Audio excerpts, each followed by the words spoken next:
Today on The Young and the Restless, Daniel turns to his father for help, Phyllis' theory falls on deaf ears, and Chance finds new evidence.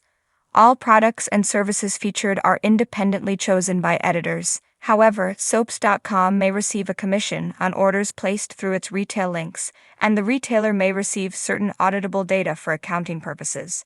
At Society, Nick asks an upset Phyllis what's going on. She shakes her head, Daniel and Lucy. This is a nightmare. They've lost the center of their world and can't even grieve because her son is being framed for Heather's murder. Nick asks how this is possible. Phyllis says the forensics team wants to search the apartment, so they had to move out. She asks if he can imagine having to tell her bereaved granddaughter that her father is being framed for murder. Nick asks what was found in the apartment.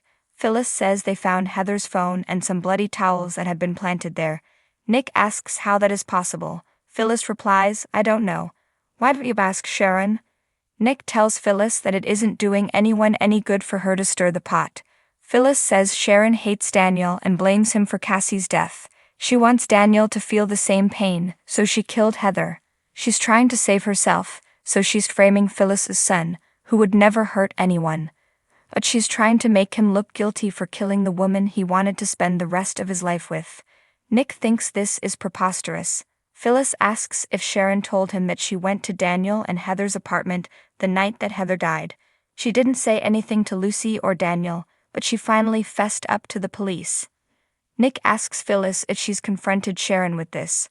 Phyllis would love to confront that bitch, but she promised Daniel she wouldn't. Nick says that's good because that would be the last thing Sharon needs right now.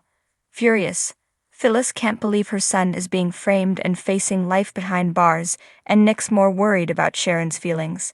"I don't want to talk to you." Nick follows her to the bar. He's concerned about both of them, but there's no way Sharon did this. Phyllis asks who did it then. Nick tells her to let Chance handle it with his investigation. Phyllis can't because his investigation is leading right toward her son. At Daniel's apartment, Chance turns on the light and looks around. Two CSI members come in behind him as he gazes at a framed photo of Daniel and Summer. He shows them where he found the towels and phone. He explains that whoever did this was in a hurry, and there's likely more evidence. It's critical that they're thorough and get this right. After a while, one of the CSI guys tells Chance, "We've got something." Sharon opens her door to Daniel. She asks how he's doing. Daniel says, "You came to my house the night you saw Heather. What did you want?" She lets him in, and he asks if she'll answer his question. Sharon says she had already apologized to him, and she wanted to extend that same courtesy to Heather and Lucy. Daniel questions her just showing up at the apartment.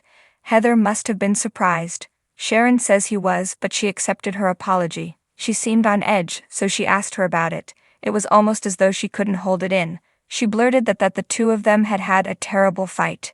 Daniel squints. What else did she say? Sharon says not much. Daniel questions her not saying anything to him about this. Sharon didn't want him to be reminded that the last time he saw her alive, they were arguing. Daniel says it's not true. The last time he saw Heather, he kissed her goodbye and told her he loved her. Something is very off here. Sharon says Heather was terrified of him. Daniel says that is absolutely not possible. Daniel tells Sharon she needs to go to the police and tell them there was no way Heather was terrified of him. Sharon doesn't like his tone.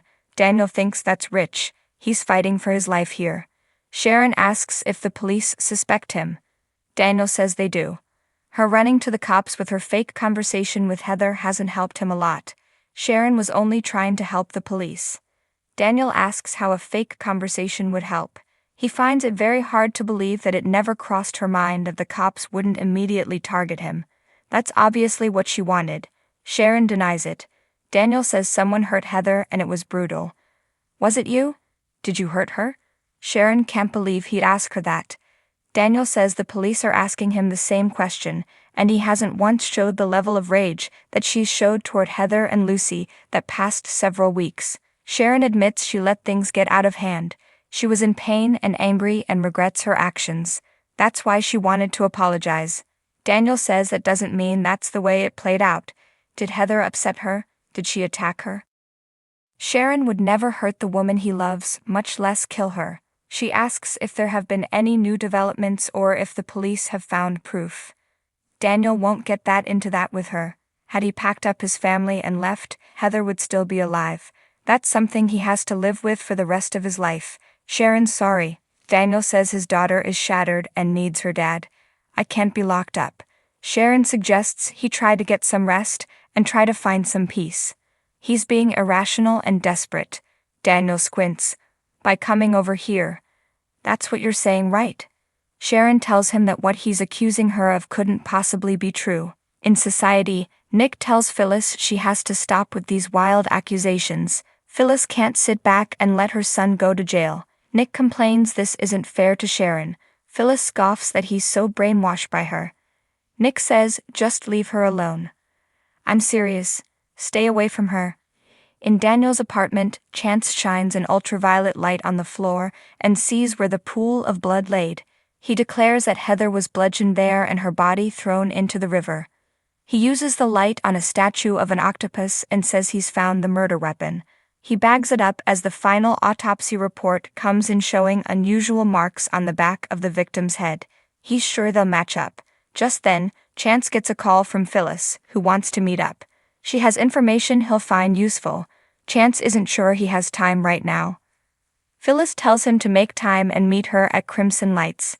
Chance meets Phyllis in a booth at Crimson Lights. She says he knows Daniel and must know he is innocent. She asks about the search. Chance can't tell her anything and asks her to let the police do their job. Phyllis can't do that if the police are building a case against her son. She says the evidence was planted at Daniel's apartment. Sharon saw Heather at that apartment the night she died. She lied and didn't tell anyone about that. Why is that fact not given the same weight as everything else? She's sure that with some digging, that fact will show Sharon as the killer he's looking for. Chance feels there's no way Sharon is capable of murder. Phyllis sighs, you dated her, didn't you? She argues the same thing can be said about her son. Phyllis asks if he knows what Sharon has done in her past. Chance knows, but he's also aware of what she's pulled off. It's no secret how far she's willing to go, especially when her kids are in trouble. At Sharon's place, she tells Daniel not to go to a dark place. She's been there and almost lost everything. His family will get him through this. Daniel says he should go and probably shouldn't have come in the first place. He walks out. Sharon unravels and Cameron appears to tell her to get a hold of herself. If she loses it now, there's no coming back. Sharon shouts, Daniel asked me straight out if I hurt Heather. Cameron says she played it perfectly, but she worries he'll still suspect her. Cameron says suspicions are all he's got. She planted enough evidence to bury him in prison for the rest of his life. I promise you. This is almost over. Daniel sits down in the club, and his tablet rings. It's Danny, who wants to know how he's doing. Daniel says, not good. Danny assures him he'll fly home as soon as he has details for Heather's service. Daniel's not even sure when that will happen now. Danny asks what's going on. Daniel says everything's a mess and he could really use his help. Danny says that whatever he needs, he's there.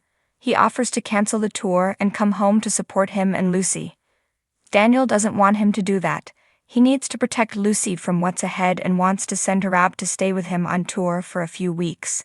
Danny would be thrilled to have her, but he wants to know the situation. Daniel says there's evidence that Heather's death wasn't an accident. The suspect is being framed. He asks him to talk to Christine to ask her if she can come back there and defend him. Danny's stunned as he realizes that the suspect is his son.